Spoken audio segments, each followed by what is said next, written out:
Assalamualaikum warahmatullahi wabarakatuh. Perkenalkan, nama saya Anissa Apriliani, mahasiswa Politeknik Negeri Lampung, program studi Agribisnis, jurusan Ekonomi dan Bisnis semester 4. Pada kesempatan kali ini, saya akan mempresentasikan mengenai pembiayaan umum pada salah satu perusahaan anjak piutang di Indonesia, mata kuliah KUMKM. Di sini, saya mengambil contoh studi kasus pada perusahaan anjak piutang, yaitu PT Kapital Indonesia.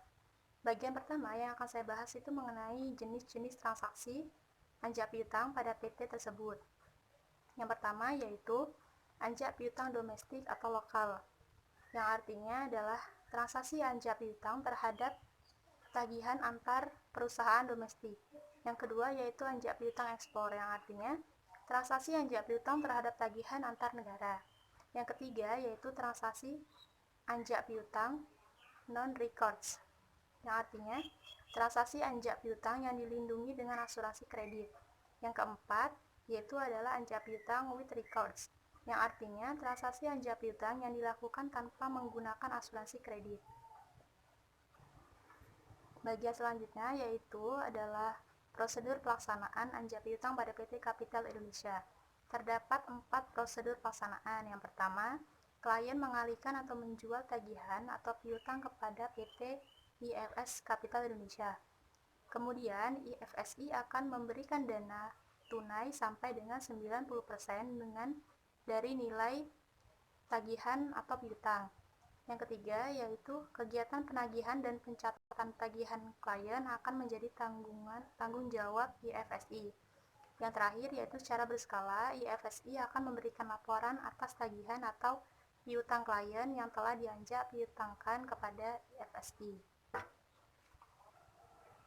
Selanjutnya yaitu persyaratan dalam pembiayaan PT Kapital Indonesia. Terdapat 3 pembiayaan. Yang pertama itu telah memiliki usaha yang baik dan menguntungkan. Yang kedua yaitu permohonan fasilitas yang terdiri bagian A, identitas pemohon klien, dan bagian B, pernyataan pemohon. Yang ketiga, pada bagian B, pernyataan pemohonan berisi tentang pernyataan yang akan menunjang terciptanya transaksi anjak piutang secara lancar. Selanjutnya yaitu masalah yang dihadapi pada PT Kapital Indonesia. Terdapat 3 masalah yang dihadapi, yaitu yang pertama, kurang berkembangnya di Indonesia. Yang kedua, biaya yang ditanggung cukup tinggi.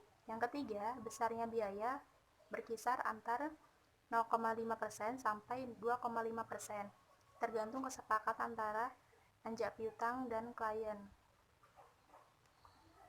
Pada contoh studi kasus pada PT Kapital Indonesia dapat ditarik kesimpulan bahwa PT Kapital Indonesia merupakan perusahaan anjak piutang.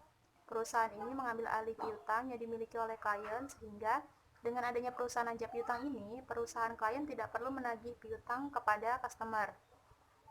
Piutang tersebut dialihkan kepada perusahaan anjak piutang dengan potongan-potongan tertentu.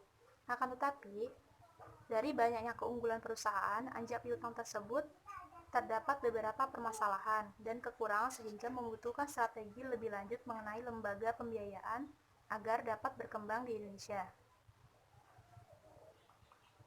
Mengenai permasalahan di atas, saran yang saya berikan yaitu sebaiknya perusahaan yang bergerak di bidang anjak piutang di Indonesia seperti pada PT IFS Kapital Indonesia ini dapat lebih berkembang agar masyarakat yang membutuhkan dana untuk membuka usaha tidak harus mengurusnya secara rumit.